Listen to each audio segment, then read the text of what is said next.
하나님 말씀 찾아 읽겠습니다. 마태복음 24장 36절. 제가 처음 읽고 다 같이 따라다니겠습니다. 그러나 그 날과 그 때는 아무도 모르나니 하늘의 천사들도 아들도 모르고 오직 아버지만 아시느니라. 아멘. 서로 다 같이 볼까요? 시작. 그러나 그 날과 그 때는 아무도 모르나니 하늘의 천사들도 아들도 모르고 아버지만 아시느니라. 아멘. 옆에 분들 인사하죠. 잘 오셨습니다. 반갑습니다. 네. 이거 걸리나요? 안 걸리나요? 걸리는 듯하죠. 괜찮나요? 네, 오늘 말씀의 제목은 노아, 사람 이름이에요. 노아의 때라는 제목으로 함께 연애 나눠보고자 합니다. 노아? 그러니까 노아가 생각나네요. 그 노아는 얼굴 이름이 뭐였죠? 몰라요. 없었어요. 이름이 노아라는 사람 알았어요. 제가. 이거 수학 또 뭘로 쓰이죠? 네? 노원구를 써요. 왜 그런 거예요? 손등에 나는 거 아니에요? 손바닥이에요? 손등 아니고? 손바닥. 똑같네요. 네, 노아. 그때가 언제죠? 그때가 뭐죠? 그때. 오늘 말씀에도 그때 나오잖아요. 그때 아니고 그때 뭐죠? 그때가 뭐예요? 수화를 아세요? 막 웃으시네. 아, 이것만 해도 눈치로? 수화는 몰라도? 아, 그러시구나. 깜짝 놀랐어요. 수화를 모르는 분들이 막 웃어서. 수화를 아는 사람들은 안 웃어. 신기하다. 거꾸로다 이렇게. 옛날에 안 했는데. 어쨌든 그때 언제? 마지막 심판 때를 의미합니다. 마지막 심판 때는 누구만? 아버지만 아십니다. 근데 우리가 생각해 볼 때 삼위일체 하나님이잖아요. 그러면 성령님도 아실 것 같고 예수님도 아실 것 같은데 이 부분에 대해서는 예수님 직접 증언으로 뭐라고요? 아버지만 아십니다. 아들도 모른다. 이 말은 나도 모른다. 아버지께만 한정된 부분이다. 이렇게 표현하죠. 사실 모르죠. 이렇게 말씀만 하신 건지 나중에 우리가 천국 가면 한번 확인을 해봐야 돼요. 진짜 아버지만 아신 건지 아니면 이렇게 아는데 겸손하게 표현하신 건지 잘 모르겠어요. 아버지만 아십니다. 노아의 때라는 표현이 나오는데요. 오늘 본문에도 나오는 거예요? 여기는 안 나오죠? 몇 절이냐면 바로 그 다음 37절에 노아의 때라는 표현이 나와요. 그 때를 비유로 이제 설명한 거예요. 노아의 때라고 나와요. 써놨구나. 써놨네. 37절에 노아의 때라는 표현이 나옵니다. 이 노아의 때를 생각해보세요. 노아는 창세기에 나오는 물 심판 때예요. 40일 동안 계속 밤낮 비가 내렸어요. 우리나라도 요즘에 비가 막 집중적으로 내린 적이 가끔 있죠. 일본의 경우도 태풍 오면서 집중호우가 내려서 좀 문제가 발생한 적도 있어요. 땅이 조금 푹 저 상도동 유치원 보셨어요? 건물 기육종 보셨어요? 밑에서 말하면 안 돼요. 제가 지금 또 이게 절제형이 왔어요. 더 얘기하면 안 돼요. 엉뚱한 생각이 막 나서 설명을 하려고 했는데 안 돼. 궁금한 사람 나중에 끝나고 나서 무슨 생각을 했는지 갑자기 비유가 딱 생각이 나가지고 깜짝 놀랐어요. 네. 얘기하면 큰일 나요. 이게 지금 인터넷에 나가기 때문에 말하면. 자, 큰일 날 뻔했어요. 무리를 빚을 뻔했어요. 자, 노아일 때 무슨 일이 있었는가 하면 그때 하나님께서 노아에게 물 심판을 말씀하시고 배를 지으라 하셨죠. 배를 어디서 만들었어요? 어디서 만들었습니까? 네? 어디서 만들었어요? 바닷가에서? 강가에서? 아니요, 산꼭대기에서. 얼마 동안? 120년. 아주 긴 세월 동안 배를 만들었어요. 미친놈 취급을 당했죠. 그죠? 배는 어디서 뛰어가죠? 물가에서. 그런데 산 꼭대기 배를 만드는 이상한 미친 가족이 있어요. 그죠? 그 욕을 120년 동안 참았어요. 이게 가능한가요?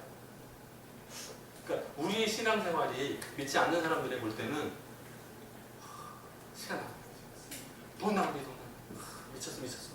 광신자야. 여러분 욕먹어. 우리 잘못 없어요. 욕먹고 있어요. 오래 살아요. 자, 근데 여기는 뭐라고 나오냐면 노아의 때에 뭐랑 똑같다요? 인자의 예수 그리스도의 구원자 그리스도의 오심이 임한 때와 똑같다라고 표현하면서 이 사람들은 믿지 않는 사람들의 모습을 말합니다. 먹고 마시고 장가가고 시집가고. 근데 이상하죠? 이 표현들은 부정적인 표현들입니다. 먹고 마시고 장가가고 시집가고는 나쁜 잘못했다는 생각을 표현하는 거예요. 그러면 우리가 먹고 마시고 시집장가가는 것은 잘못인가요? 죄예요? 먹으면 죄예요? 우리가? 마시면 죄예요? 장가가면 죄예요? 시집가면 죄고요? 아니잖아요. 근데 여기 들어있어.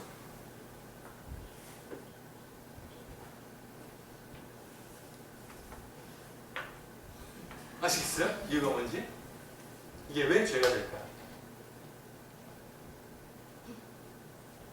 이것이 목적이 되기 때문입니다. 우리는 먹고 마시고 장가가고 시집가는 목적이 뭐예요? 아이고 소요리 문답 1번 정답을 말씀해 주신 권사님 감사합니다. 네, 그겁니다. 자, 예수 믿는 사람들, 하나님을 섬기는 사람들은 먹고 마시고 장가가고 시집가고 똑같이 살아야 돼요. 그런데 그 삶의 목적이 뭔가요? 하나님의 영광을 위해서 살지요. 우리는.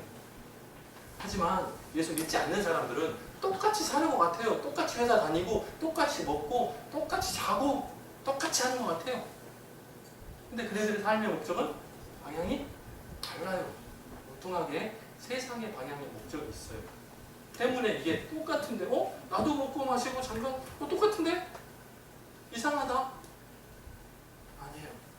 하나님을 믿는 사람, 예수를 영접하고 구원받은 사람의 삶의 목적은 하나님 영광을 위해서요. 자, 그런데 그 당시에는 어떻게 세상이 타락했는가, 물 심판까지 나타났는가 하면 다 쓸 수가 없어요. 요것만 썼어요. 하나님의 아들들이 사람의 딸들의 아름다움을 보고 시집장 갔어요. 그러니까 이 상황들이 하나님의 영광을 위해서 살아야 하는 사람들의 무리가 목적을 상실하고 나를 위해서, 내 쾌락을 위해서 살기 시작했어요. 근데 그것이 다시 되돌리지 못할 만큼 아주 심각해졌어요. 그래서 이대로는 안 되겠다. 상황이 없구나. 다 쓸어버려야 되겠다. 해서 물심판이 나타난 거예요. 이 홍수 심판은 세상의 마지막 종말 때 심판 때하고 비슷해요. 우리가 예수 그리스도의 구원하고 관련된 모습들이 나타나면 그거를 예표라는 단어로 표현합니다. 미리 보였다 이렇게 표현해요. 예표. 그런데 물심판, 노아 홍수 때 심판의 그 모습은 세상 종말의 심판과 비슷하다. 그래서 이거를 예표라는 단어를 여기도 써요. 아, 미리 보여준 거예요. 누가복음 17장에도 비슷한 말씀이 나옵니다. 누가복음 17장에서는 뭐라고 나오냐면 롯이 누구죠? 누구예요? 수민아 롯 기억나니? 롯이 누구야? 네, 알긴 아는 것 같은데. 자, 롯 기억나요, 우리야? 롯? 이제 우리 주일학교 학생들이 오늘 오후 예배를 같이 드려요. 얼마 전부터. 되게 착하죠? 마음에 들어? 잘했어. 이 롯은요, 아브라함의 조카예요. 근데 숫자가 너무너무 불어나니까 둘이 가려기로 했죠. 야, 네가 둘 중에 하나 택해봐라. 네가 동 선택하면 나는 서쪽으로 가고 네가 서 선택하면 나는 동쪽으로 가마. 우리 때가 너무 많아가지고 목자들이 서로 다투니까 그러지 말고 우리는 서로 가족이니까 싸우지 말고 선한 방향으로 선택을 하자. 그래서 롯의 조카, 롯이 죽어요. 아브라함의 조카 롯이 좋은 편을 발견하고 택하죠. 그곳이 소돔, 어디요? 고모라 지역입니다. 이게 성경에는 멸망한 장소로 나오기 때문에 왜 나쁜 곳을 택했지? 이렇게 생각할지 몰라요. 하지만 하나님께서 심판하시기 전이었기 때문에 그곳은 정말 귀역한 곳이었어요. 씨를 뿌리기 전에 열매가 맺을 정도. 그런 데는 없죠. 씨를 뿌리면 열매가 가득 맺히는 그런 땅이 됐어요. 굉장히 기름진 땅으로 아주 유명했습니다. 그래서 소와의 평야 같은 곳은 농사 잘 되는 곳으로 유명했어요. 그러니까 양을 키우고 소를 키우고 하는데 부족함이 없었어요. 그런 땅이었어요. 그러니까 고기를 찜해서 먼저 잡았죠. 살다 보니 먹고 사는 문제가 해결되고 삶이 넉넉하게 어느 날 비슷해요. 지금으로 비유하면 베네수엘라, 이거 맞습니까? 베네수엘라랑 비슷합니다. 베네수엘라 망한 거 보셨어요? 베네수엘라가 최근에 망했어요. 그 이유는 기름이 떨어져서가 아니라 너무 많이 모든 국민을 학교 다니지 않아도 괜찮아. 먹고 사는데 문제가 없어요. 만약에 우리나라가 부자가 돼가지고 돈이 너무 많은 거야. 그래서 요즘에도 자꾸 돈을 퍼준다고 막 공약을 내밀죠. 근데 진짜로 돈이 많아가지고 모든 국민들한테 기름을 팔아가지고 돈 얻은 수익을 국민들한테 나눠주는 거예요. 공짜로. 그러니까 대학을 졸업하고 회사에 들어가서 밤새도록 공부하고 일하고 해야 돈 버는 게 아니라 그냥 놀아주고 나라에서 주는 돈으로 그냥 마음대로 다니는 거예요. 자동차에 넣는 기름도 1리터에 100원인가? 그냥 거의 공짜인 수준이에요. 그렇게 살았어요. 얼마 전까지. 작년, 재작년까지 이랬던 것 같아요. 그렇게 살았어요. 그래서 많은 사람들이 와, 이민 가고 싶다 하는 나라 중에 막 손꼽혔어요. 근데 망했어요. 아니죠. 좋은 예가 나왔어요. 퍼주면 망한다. 좋은 표본을 보여주고 있어요. 자, 롯의 때 그 땅에 사는 사람들이 비슷했어요. 그러니까 여기는 뭐가 나오냐면 여기는 먹고 마시고 장가고 시집가 오죠. 여기는 먹고 마시고 사고 팔고 나와요. 너무 많으니까. 씨를 뿌리기 전에 열매가 있을까? 네? 너무너무 풍성하다니까? 씨를 뿌리려고 하면 작년거에서 또 나오고 잘 돼요. 너무 잘 돼. 기름진 거지. 그러니까 먹고 마시고 사고 팔고 심고 집을 짓고 막 이렇게 하는 거 같네? 너무너무 잘 살았어요. 부자로 살았어요. 근데 뭐라고요? 목적이 그리고 지나쳐. 뭐가? 사람 사는 목적이 지나쳐. 하나님을 두려워할 줄 몰라요. 그래서 그 특징들이 나옵니다. 사실은 소돔과 고모라 때하고 롯의 때가 비슷해요. 뭐가요? 그 특징. 첫 번째는 성적인 타락입니다. 남자를 남자로 쓰지 않고 여자를 여자로 수화로금 이상하겠구나. 자, 남자와 여자를 엉뚱하게 바꿔서 쓰는 거예요. 어려운가요? 직접 표현하면 쉬울까요? 남자를 남자로 쓰지 않고 여자를 여자로 쓰지 않는 아주 이상한 세상이 됐어요. 이게 요때도 마찬가지고 요때도 마찬가지입니다. 그 롯의 가족들을 생각해 보세요. 천사들이 찾아갔을 때 문을 막 두들기죠. 그거 찾아온 손님들을 우리한테 대라. 우리가 그들과 상관하겠다 말하죠. 그래서 롯이 딸을 막 대신 보내고 이러잖아요. 굉장히 복잡하잖아요. 그런 죄악성들이 여기 아주 심하게 나타나요. 그리고 사람들의 모습이 굉장히 폭력적이에요. 그런 모습들이 나와요. 그리고 하나님을 외면, 복음을 전해도 튕겨나와요. 그 마음같이 준비되어 있으면 씨를 뿌리면 열매가 거두다 그랬죠. 근데 그 마음 앞에는 씨가 뿌려도 숨겨지지도 않아요. 튕겨나가요. 그 증거로 여기 막 이제 불이 내려서 여기는 불심판인데 여기는 물심판이잖아요. 여기는 유황불이 내려서 망하잖아요. 근데 그 불이 내리기 전에 피하라고 미리 천사가 가르쳐주죠. 롯의 가정에 미리 알려주잖아요. 그런데 정혼한 사위들이 있었어요. 이게 정혼 제도를 보면 1년 정도 정혼한 상태로 뒀다가 나중에 결혼식을 하지 않습니까? 일주일 정도. 유대인들의 풍수인데 그 결혼하기로 정혼한 사위들이 있었어요. 딸들의 이제 사위들이 있는 거예요. 이 사위들한테 함께 피하자 말했더니 농담으로 여겼더라 이렇게 성경에 나와요.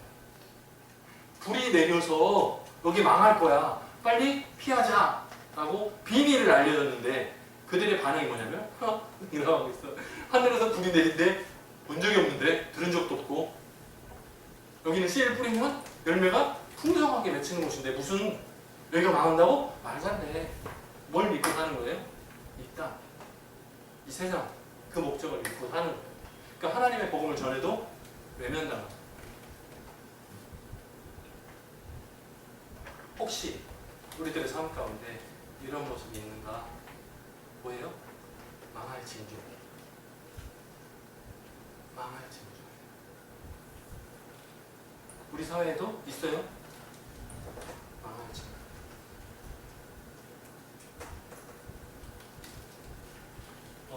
말씀을 계속 따라서 읽어가다 보면 45절 부분에 이 말씀이 나옵니다. 충성되고 지혜 있는 종 이야기가 나옵니다. 이제 주인이 타국에 갔다가 돌아올 때 종들이 어떻게 하는가, 충성되고 지혜 있는 종의 모습을 보여줍니다. 그래서 집안에 있는 사람들을 모아서 때를 따라서 양식을 나눠줍니다. 내 것으로 하지 않고, 내 것으로 하지 않고, 내가 먹지 않고, 내가 하지 않고 나눠줍니다. 누구한테 나눠주겠어요? 가난한 사람, 연약한 사람, 힘없는 사람들에게 나눠줍니다. 이런 사람들이 주인이 올 때, 이게 언제요? 노아의 때. 언제요? 롯의 불심판 때. 어떻게 된다고요? 복 있는 사람. 복 있는 사람 기억납니까? 시편에 복 있는 사람은 악인의 꾀를 쫓지 아니하며 죄인의 길에 서지 아니하고 오직 여호와의 불법을 즐거워하여 주야로 그 율법을 묵상하는 자로다. 그렇게 나오잖아요. 그 복 있는 사람이라는 표현.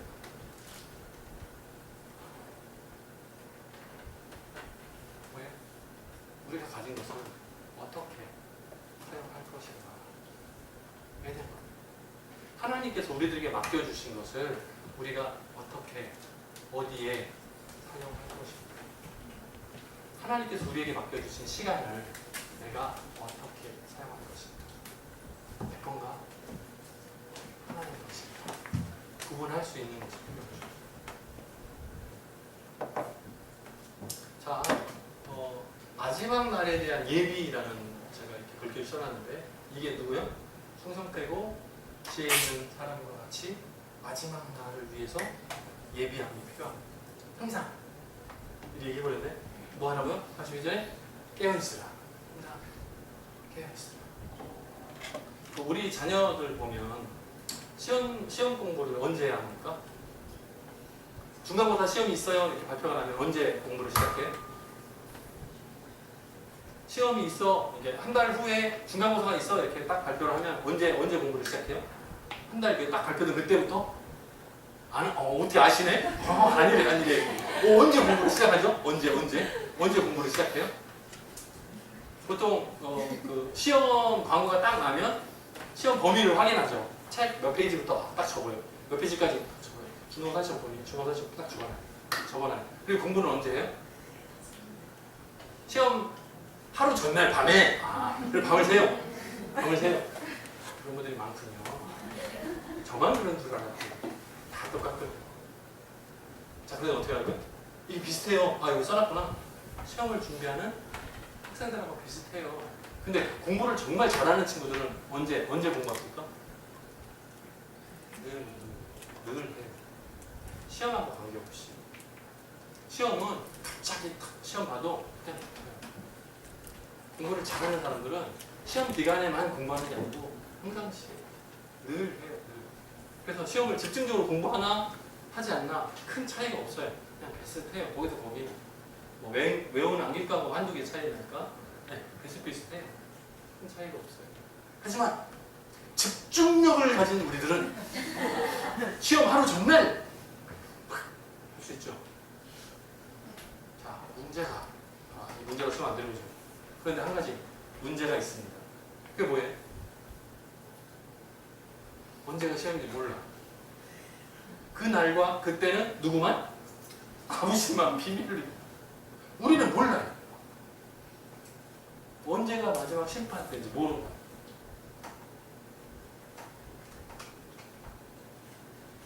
어떻게 해서? 대비하는 방법. 뭐라고요? 시험을 준다는 학생과 같이 날마다 기도하고 살아요. 날마다 우리의 삶의 방향과 목적이 하나님께 영광을 돌리는 그 방향으로 바꿔야 돼요. 개선이 필요해요. 그래야 갑자기 자다가도 네? 막 불심판이 막 내리는데 막 통장 찾고 있고 막 노아의 때 언제인지 몰라요. 롯의 때는 언제인지 몰라요. 그러나 증거들을 보면 지금하고 그때하고 비슷해요. 멀진 않았더라. 가깝더라. 언제도 가깝다고 말이 있었죠? 예수님 당시에도 때가 가까워지라 늘 깨어 기도하라 했어요. 2000년 전에도. 이틀밤 지났네요. 그죠? 하루가 1000년 같고 1000년이 하루 같으니 이제 이틀 지났어요. 며칠 더 있어야 될지 몰라. 며칠, 몇천 년 몰라. 그게 언제인지 모르겠어요. 아프지만 아세요. 하지만 우리가 뛰어서 준비합시다. 하나님 아버지의 마음으로 우리 삶의 목적과 방향이 명백한 이 한 주간 하나님 마음에 드는 충성되고 지혜 있는 사람 되시기를 주님의 이름으로 축원드립니다. 같이 기도하겠습니다. 사랑이 많으신 하나님 아버지 감사합니다. 오늘 노아의 때, 롯의 때를 생각해 봅니다. 두 때가 너무나도 비슷합니다. 그 타락과 죄악sam들이 우리가 지금 살아가는 이 시대와 다르지 않습니다. 똑같습니다.